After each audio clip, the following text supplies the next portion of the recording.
Jadi saya katakan, tuduhan apa yang Anda dapat dari pemerintah Indonesia?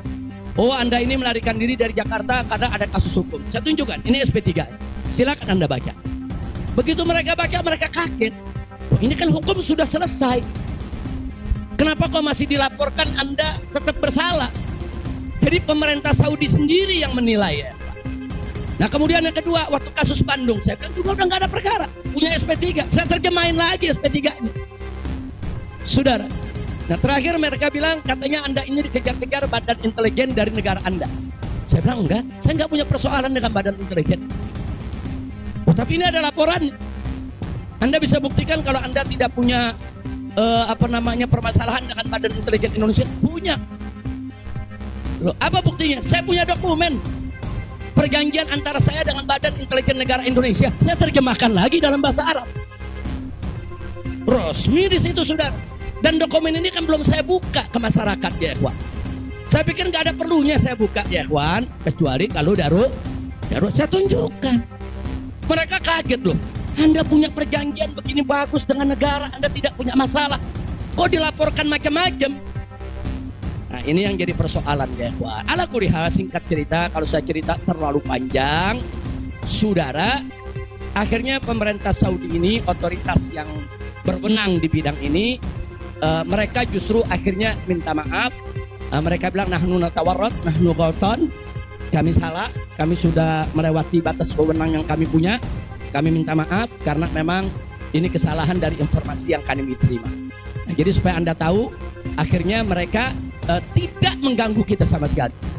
Bahkan terakhir bukan lagi persoalan bayang safar, jangan kita deportasi. Saya ditawarkan, Habib, Anda mau pulang besok ke Indonesia atau Anda mau tinggal di sini selamanya? Silakan. Maka itu pada malam Ahad, Sabtu malam Ahad, sebelum saya pulang, saya ke Riyadh, saya diundang resmi ke Riyadh.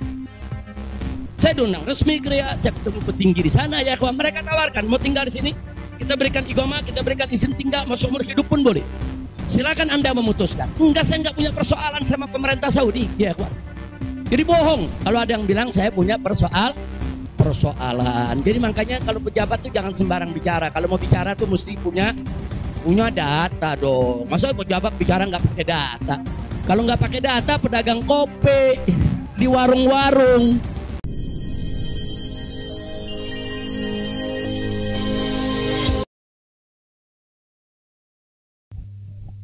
Assalamualaikum warahmatullahi wabarakatuh. Bismillah walhamdulillah wassalatu wassalamu ala rasulillah wa ala alihi wa sahbihi wa mawalah. Ahiba'il kiram, usikum jami'a wa nafsi bi taqwallah wa bi ta'ati rasulillah sallallahu alaihi wasallam. Fa nas'alallah subhanahu wa ta'ala an yahdiyana ila siratihil mustaqim wa yaj'alana minal muttaqin wa yudkhilana jannatahu jannatan na'im, amin ya rabbal alamin. Segala puji kita panjatkan bagi Allah Jalla Jalaluh. Saya bersyukur sekali kepada Allah, sangat berbahagia pada hari ini akhirnya saya sekeluarga bisa kembali pulang ke rumah. Alhamdulillahirabbil alamin. Dan saya juga mengucapkan terima kasih secara khusus kepada pengurus Dewan Pimpinan Luar Negeri Front Pembela Islam Saudi Arabia. Beberapa pengurusnya ikut dengan saya pada hari ini. Mereka ikut mengawal dari Mekah, Jeddah sampai ke tempat ini. Di antara yang ikut ada Ustadz Abdul Hakim selaku sekretaris dari FPI Saudi. Kemudian ada juga Ustadz Son Haji, Ustadz Jazuli, Ustadz Ihsan. Kemudian juga ada Habib Abdullah Maulad Dawilah. Ditambah lagi Habib Abu Bakar Mugebel. Jumlah semua kami berangkat dari sana ada 18 orang. Alhamdulillah semua dimudahkan. Kita doakan mereka-mereka yang telah dengan setia menemani kita, membantu kita sehingga semua urusan menjadi lancar. Jazahumullahu khairal jaza. Nah, baiklah ya ikhwan. Yang pertama ingin saya sampaikan di sini, saya sekeluarga selama tinggal di kota suci Makkah tidak ada kesulitan apapun. Jadi kita tidak ada kesulitan, kita tidak ada kesusahan. Walaupun ada pihak lain yang mencoba untuk membuat saya sulit, membuat saya susah, tapi alhamdulillah tidak pernah berhasil. Wa yamkuruna wa yamkurullah wallahu khairul makirin. Jadi kalau saya malu sekali kalau saya harus katakan, oh di Mekah ini susah, kita diasingkan, kita dijauhkan. Enggak. Di Mekah nikmat, baladan aminan mubarakat. Kita mendapatkan kenikmatan di Mekah luar biasa. Di sini saya banyak kawan, sampai di Mekah saya dapat kawan juga tidak kalah banyaknya. Di sini kita punya jamaah, sampai di Mekah juga kita punya jamaah. Di sini kita punya pengajian, sampai di Mekah juga kita buka pengajian. Di sini kita punya gerakan dakwah, ternyata di Mekah juga kita buka gerakan dakwah. Jadi artinya nggak ada yang kurang. Bahkan sekali lagi kita katakan di Mekah ini tentu punya kelebihan yang luar biasa untuk ibadah 100.000 kali lipat ganjarannya. Sebetulnya kalau ingat 100.000 kali lipat kayaknya nggak mau pulang ya. Habib, 100.000 kali lipat, begitu sampai Tamburan satu lagi nilainya. Nah, di Petamburan nilainya satu, kalau di Mekah nilainya 100.000. Laulal wajibat dakwiyah, kalau tidak ada kewajiban dakwah di negeri ini, saya tidak akan tinggalkan Mekah. Kita cinta Mekah, Mekah luar biasa, satu negeri yang memang penuh keberkahan. Baladan aminan mubarakat. Jadi sekali lagi selama kita di Mekah, alhamdulillah. Kalaupun ada sedikit tantangan-tantangan, sedikit kesulitan-kesulitan, tapi semua itu bisa atasi dengan mudah ya ikhwan. Nah baiklah. Kemudian yang perlu saya sampaikan juga ya ikhwan, di tempat ini kenapa muncul aneka ragam isyaat, yaitu isu-isu, gosip, rumor dan lain sebagainya. Katanya saya mau ditangkap lah, mau dideportasi lah, kemudian juga overstay lah dan seterusnya. Jadi yang ingin saya sampaikan di sini, ya saya memang overstay pada awalnya. Jadi sebulan sebelum visa saya habis, saya waktu itu mendapat pencekalan, tidak boleh pulang. Nah, tapi pencekalan tersebut bukan karena melanggar aturan, bukan karena melanggar ketentuan keimigrasian, bukan. Jadi kalau ada mengatakan karena ada pelanggaran, ada pidana, bohong, saudara. Itu hoax, bahkan itu fitnah. Jadi saya dicekal li asbabin amniyah. Itu ditulis dalam surat cekalnya. Li asbabin amniyah, karena alasan keamanan.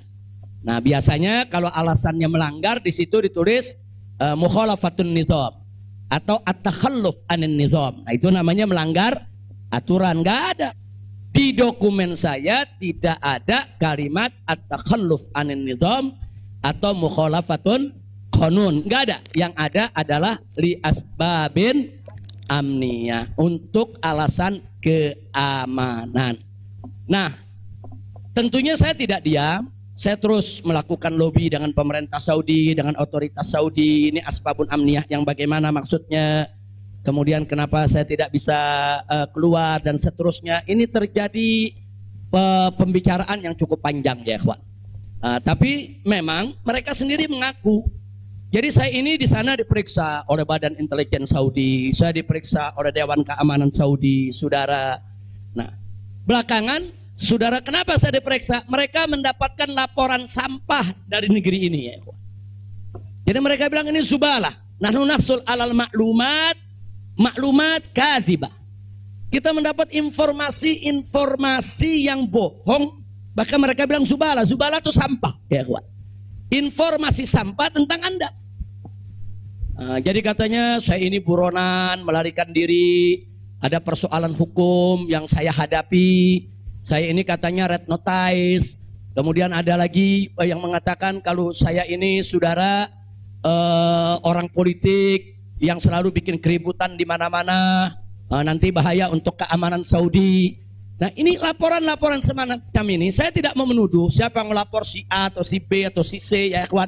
Tapi ini ada. Dan ini bukan laporan dari orang biasa. Kalau laporan dari orang biasa, saudara nggak bakal dihiraukan oleh pemerintah Saudi. Ini tingkat negara. Ini bukan tingkat RT, bukan tingkat RW, ini tingkat negara. Negara Saudi mendapatkan laporan. Berarti yang memberikan laporan ini, saudara, ini tingkat tinggi juga. Nah, tapi ala kulihal semua kita buktikan. Mereka bilang, apa betul? Anda ini punya kasus hukum. Ada 2 kasus hukum. 1 di Jakarta, 1 di Bandung. Saya katakan kepada mereka, saya tidak punya kasus hukum. Mana buktinya? Saya punya SP3. SP3-nya saya terjemahkan ke dalam bahasa Arab. Kayaknya dalam sejarah nggak pernah ada SP3 diterjemahkan ke dalam bahasa Arab. Sebab kalau saya serahkan SP3, ya tentu kan polisi di sana nggak paham, intelijen di sana nggak paham apa isinya, apa maksudnya. Kita terjemahkan dalam bahasa Arab. Kita buat dokumen resmi, terjemah resmi. Jadi saya katakan tuduhan apa yang Anda dapat dari pemerintah Indonesia? Oh, Anda ini melarikan diri dari Jakarta karena ada kasus hukum. Saya tunjukkan, ini SP3. Silakan Anda baca. Begitu mereka baca, mereka kaget. Oh, ini kan hukum sudah selesai. Kenapa kok masih dilaporkan Anda tetap bersalah? Jadi pemerintah Saudi sendiri yang menilai ya. Nah kemudian yang kedua, waktu kasus Bandung, saya bilang juga udah nggak ada perkara, punya SP3, saya terjemahin lagi SP3-nya. Saudara, nah terakhir mereka bilang katanya Anda ini dikejar-kejar badan intelijen dari negara Anda. Saya bilang enggak, saya nggak punya persoalan dengan badan intelijen. Oh, tapi ini ada laporannya.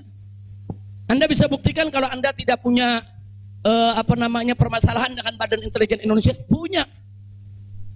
Loh, apa buktinya? Saya punya dokumen. Perjanjian antara saya dengan Badan Intelijen Negara Indonesia, saya terjemahkan lagi dalam bahasa Arab. Resmi di situ, saudara.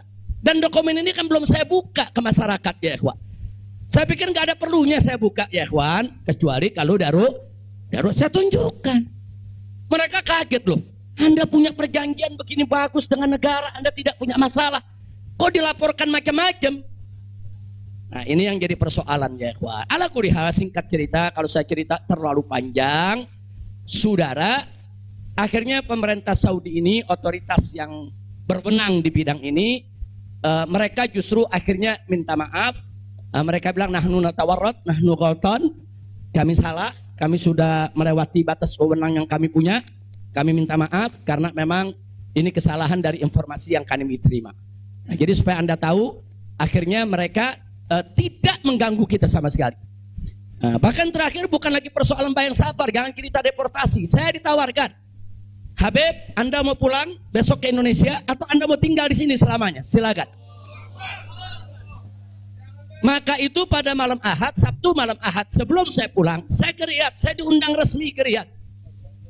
Saya diundang resmi ke Riyadh, saya ketemu petinggi di sana ya, kawan. Mereka tawarkan mau tinggal di sini, kita berikan iqamah, kita berikan izin tinggal, masuk umur hidup pun boleh. Silakan Anda memutuskan. Enggak, saya enggak punya persoalan sama pemerintah Saudi, ya ikhwan. Jadi bohong kalau ada yang bilang saya punya persoalan. Jadi makanya kalau pejabat tuh jangan sembarang bicara. Kalau mau bicara tuh mesti punya data dong. Masa pejabat bicara nggak pakai data? Kalau nggak pakai data, pedagang kopi di warung-warung, ya kan dagang kopi di warung nggak pakai data. Ada kopinya seduh, pakai gula, selesai kasih. Kira-kira jelas gak? Ini kalau pejabat tingkat negara harus punya data ya ikhwan, nggak sembarangan. Tapi baiklah, kita bagian akhir. Jadi begitu mereka sudah tahu itu semua, semula saya mau dibikinkan bayan safar. Bayan safar itu exit permit, saudara. Nah, bayan safar itu ada 2. Ada izin keluar Saudi, saudara, karena orang melakukan pelanggaran. TKI yang melarikan diri dari majikan, atau umpamanya ada tenaga kerja yang melakukan pelanggaran pidana, mencuri, berkelahi, atau membunuh saudara. Nah mereka ini kalau diusir dari Saudi itu namanya deportasi dengan bayan safar. Tapi ada juga jenis bayan safar lain. Nah seperti apa? Seperti orang yang mendapat suaka politik, itu kan perlindungan. Atau seperti orang yang dicekal politik, seperti yang saya alami, itu bukan pidana. Atau seperti mereka yang kehilangan warga negara, seperti orang-orang Rohingya yang tinggal di Mekah, itu mereka nggak punya warga negara. saudara. Tapi kalau suatu ketika mereka mau pulang ke negerinya, diberikan bayan safar kalau mereka mau pulang. Nah kalau mereka nggak mau pulang, mereka dijamin silakan tinggal di Saudi Arabia. Nah jadi ini namanya bayan safar. Tapi ternyata terakhir karena mereka menyadari saya tidak bersalah, ini yang menarik ya. Mereka sendiri yang mengatakan, ya Syekh, Anda tidak layak untuk dapat bayan safar. Karena kalau Anda dapat bayan safar, nanti catatan overstay-nya itu nggak hilang. Nah, jadi dalam dokumen keimigrasian kan ada overstay, itu nggak hilang. Nah, walaupun Anda tidak dicegah, tapi catatan itu kan jadi buruk. Anda nggak pantas untuk mendapat catatan buruk karena Anda tidak bersalah. Jadi saya tanya, lalu apa mau diberikan? Jadi dibatalkan itu bayan safar. Lalu apa mau diberikan? Kami perpanjang visa Anda. Jadi selama 2 tahun lebih, 3 tahun setengah itu ya ikhwan, seolah-olah saya punya visa umurnya 3 tahun setengah. Tidak ada overstay ya ikhwan. Nah cuman pada saat mereka tanya, mau diperpanjangnya sampai kapan ya Syekh? Dia tanya, saya mau sebulan, mau 2 bulan lagi. Saya katakan enggak, saya mau pulang tanggal 9 insya Allah. Jadi cukup bayan safar, bukan bayan safar, tamdidnya cukup sampai tanggal 11 ya ikhwan. Nah, cukup tanggal 11, tanggal 9 insya Allah saya pulang. Nah jadi ini yang perlu saya sampaikan sekaligus klarifikasi, bohong. Kalau ada mengatakan saya melanggar aturan di sana, saya dicari, saya mau dipenjara, bohong. Nah, dan saya sesalkan kalau kalimat-kalimat semacam itu keluar dari mulut pejabat ya ikhwan. Kira-kira jelas tidak? Paham semua? Baik. Nah, ternyata upaya mereka menggagalkan saya pulang, saudara, nggak berhenti sampai di situ. Nah, ada yang menarik, saudara. Saya sudah beli tiket, sudah pesan penerbangan tanggal 9. Tiba-tiba dari Indonesia ini ada yang membuat email atas nama saya. Namanya Habib Muhammad Rizik Syihab. Saudara, pakai foto saya. Email ini dikirim ke travel tempat saya memesan tiket. Nah, apa isi pesannya? Bahwa kami tidak jadi berangkat, mohon dibatalkan. Kami punya jadwal. Jadi ada upaya begitu. Ini bukan. Jadi ada yang bilang, ini kan cuma pura-pura jadi korban. Ini pura-pura playing victim. Enggak, memang benar mau dibatalkan ya, kawan. Tapi ala kulihal travelnya telepon langsung ke kita, apa betul Anda ingin membatalkan? Kita bilang enggak, ini ada email dari nama Anda. Saya katakan itu email palsu. Nah, ala kulihal tidak dibatalkan. Tapi enggak puas sampai di situ, ya kawan. Malam Ahad kemarin, malam Ahad yang lalu, pada saat saya ke Riyadh, ada gerakan lagi. Mereka membuat email atas nama travel tempat saya beli tiket. Nah, travel ini kan ngambil tiketnya ke bagian marketing Saudi ya, Pak. Ternyata kursi Saudi itu sudah diborong oleh marketing di Turki, di Istanbul. Jadi dibuatlah email atas nama travel, dikirim ke Istanbul. Minta supaya jadwal saya, istri dan 2 putri saya dibatalkan. Dan dibatalkan.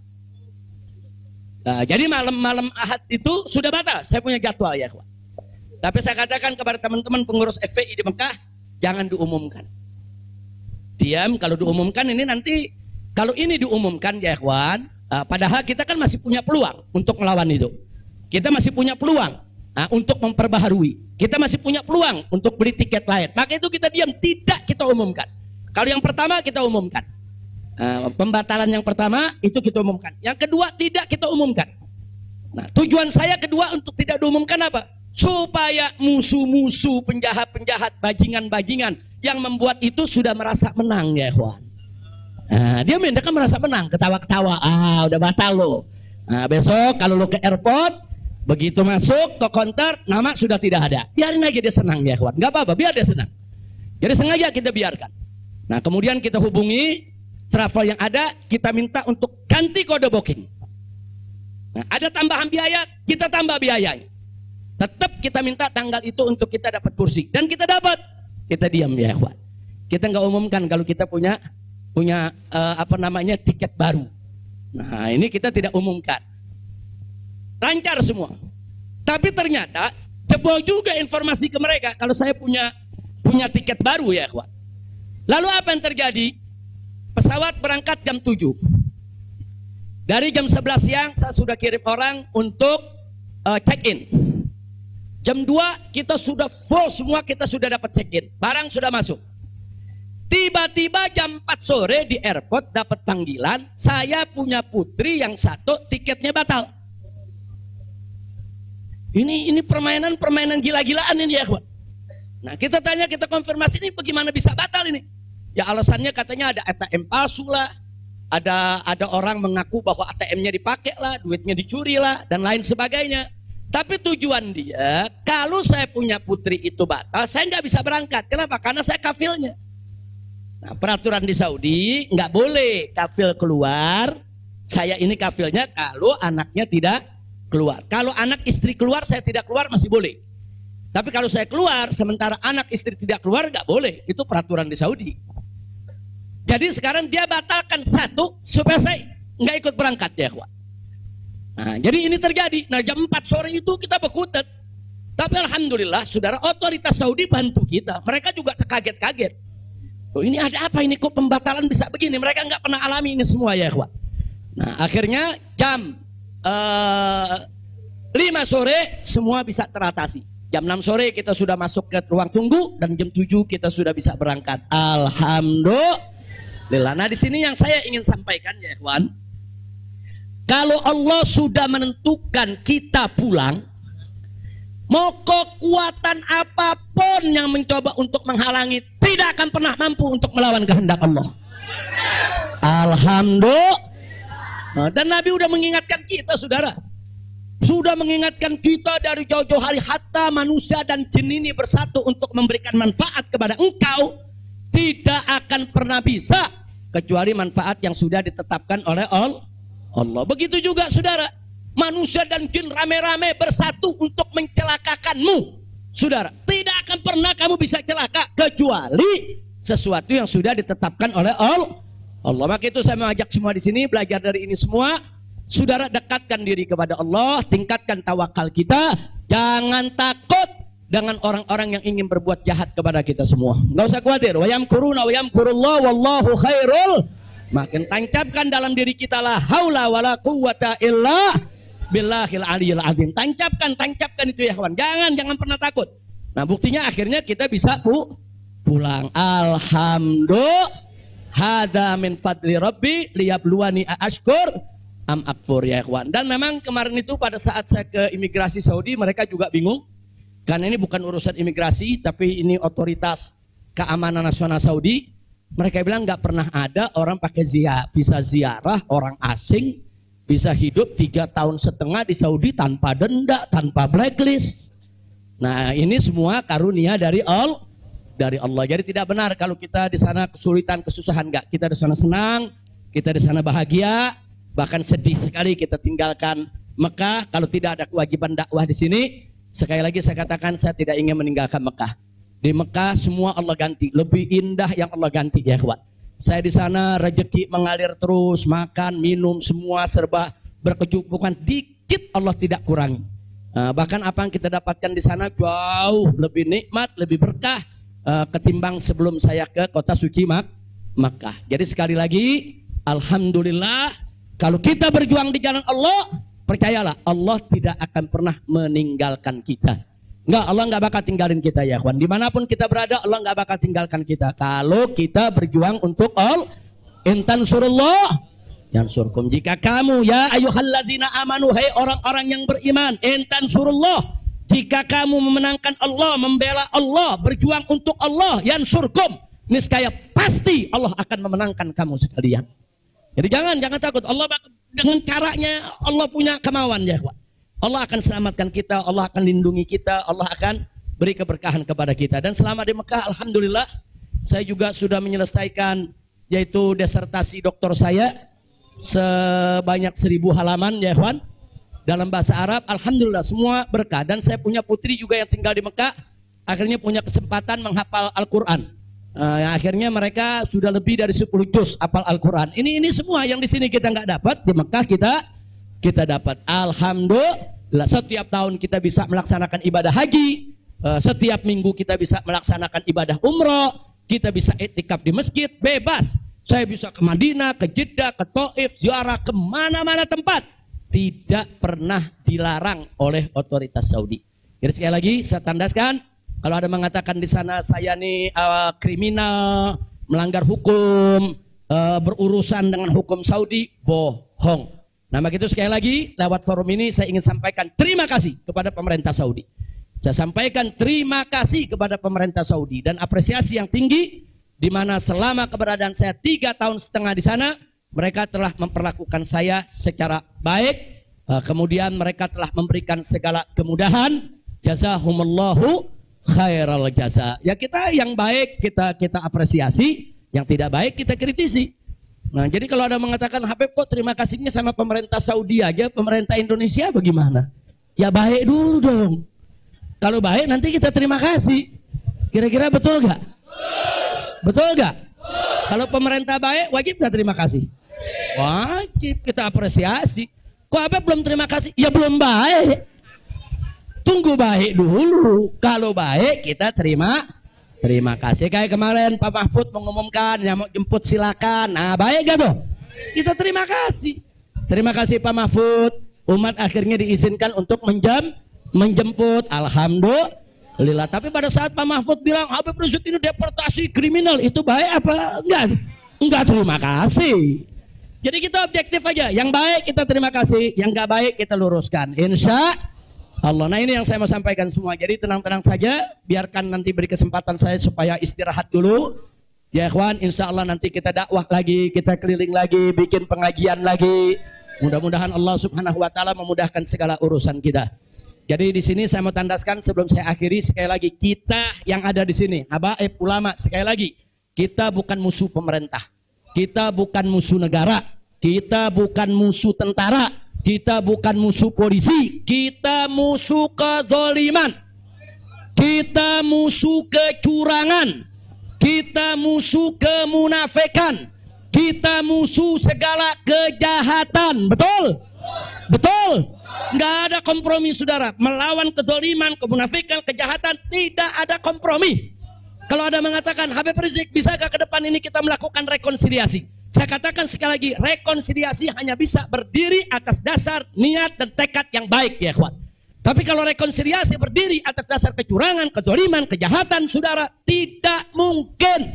Tidak ada rekonsiliasi saudara. Tidak ada rekonsiliasi saudara kalau kezaliman dibiarkan. Kira-kira jelas tidak? Takbir. Nah, jadi selama pemerintah baik kita akan apresiasi, kita akan terima kasih. Tapi kalau mereka membuat aturan-aturan yang merugikan rakyat, yang merusak agama saudara, yang menghancurkan akhlak, wajib untuk kita lawan. Tidak boleh kita diam ya ikhwan. Takbir. Takbir. Siap revolusi akhlak? Sallu ala nabi. Itu yang saya mau sampaikan. Jadi sekali lagi, jadi jangan nanti dipelintir-pelintir. Kita ini musuh negara lah, musuh pemerintah lah, musuh menteri. Enggak ada. Loh kita enggak bersaing untuk nyari jabatan kok ya. Enggak, kita enggak nyari jabatan. Kita bukan orang partai, kita bukan pejabat, kita bukan anggota DPR. Enggak, kita hanya menginginkan negara ini baik. Nah, ayo kita hijrah minad dzulumati ilan nur. Kita hijrah minal maksiyah ilat ta'ah. Kita hijrah minal khabith ilat thayyib. Kita hijrah dong minas sayyiat ilal hasanat. Kita hijrah ya ikhwan. Nah, yang ada di sini pun juga wajib melakukan revolusi akhlak. Bagaimana revolusi akhlak? Kalau akhlak kita kemarin kurang baik, ayo kita perbaiki ke depan. Kalau akhlak kita kemarin alhamdulillah sudah baik, ayo kita tingkatkan lagi agar akhlak kita lebih baik. Insya Allah. Ini dengar kata revolusi, wah udah kalang kabut lagi ya. Revolusi. Revolusi itu perubahan drastis. Revolusi itu maknanya perubahan drastis dan mendasar. Nah, jadi kalau perubahan drastis itu kemarin masih tukang bohong, hari ini langsung drastis, dia nggak mau bohong lagi. Nah itu namanya revolusi. Tapi kalau kemarin tukang bohong, sekarang yang ngebohongnya dikurangin dikit-dikit, itu bukan revolusi. Nah, kalau ngebohongnya dikurangin dikit-dikit bukan revolusi. Itu langsung. Kemarin nggak sholat, saudara, mulai hari ini sholat dan seterusnya. Itu namanya revolusi. Nah kemarin suka ngebohong, nah, tahu-tahu sekarang tidak mau ngebohong lagi. Itu revolusi. Kira-kira jelas gak? Jadi revolusi itu perubahan drastis dan mendasar. Jadi jangan pikir revolusi itu pakai senjata, bunuh-bunuhan, potong-potongan. Siapa yang bilang begitu ya ikhwan? Nah, lalu kenapa dipilih kata revolusi akhlak? Kenapa bukan revolusi moral, revolusi budi pekerti, revolusi mental? Saudara, karena kata akhlak itulah yang dipakai oleh Nabi kita Muhammad Sallallahu Alaihi Wasallam. Nggak ada kata yang lebih baik kita pilih kecuali kata yang digunakan oleh Nabi Muhammad Sallallahu Alaihi Wasallam. Kalau kita mau tahu siapa itu bapak revolusi akhlak di dunia, ya Nabi kita. Nabi kita itu pejuang revolusi akhlak. Nabi kita itu pahlawan revolusi akhlak. Nabi kita itu saudara yang meletakkan dasar-dasar revolusi akhlak. Sebagaimana Nabi sabdakan dalam hadisnya, innama bu'itsu liutammima makarimal akhlak. Nah, jadi karena Nabi yang menggunakan kata akhlak, ya kita lebih suka pakai istilah Kenapa nggak pakai mental? Karena kata mental dipakai sama Karl Marx. Ya, Karl Marx yang pakai, gembongnya komunis, makanya saya nggak mau pakai ya kawan. Kecuali kalau Nabi pakai kata mental, saya pakai mental. Kalau Nabi pakai kata budi pekerti, saya pakai budi pekerti. Nabi pakai kata apa? Akhlak. Berarti kita perlu pakai kata apa? Siapa suri tauladan kita? Siapa contoh kita? Sallu ala nabi. Allahumma shalli wa sallim alaihi. Kira-kira jelas gak? Paham semua? Alhamdulillah. Saya pikir itu yang bisa saya sampaikan. Terima kasih banyak. Jangan semua diborong di sini. Nah, kan kita masih mau ceramah di mana-mana. Insya Allah. Bandung udah main pesen aja, Beb, di Bandung, Beb. Nah, insya Allah nanti kita ke Bandung, kita ke Madura, kita ke Lombok, kita ke Aceh, kita ke Pontianak. Kita akan keliling semua untuk terus melanjutkan dakwah. Ustadz Maher, Medan, sallu ala nabi. Alhamdulillah ada Ustadz Maher di belakang. Ustadz Maher mestinya duduk di depan, Ustadz. Ta'al.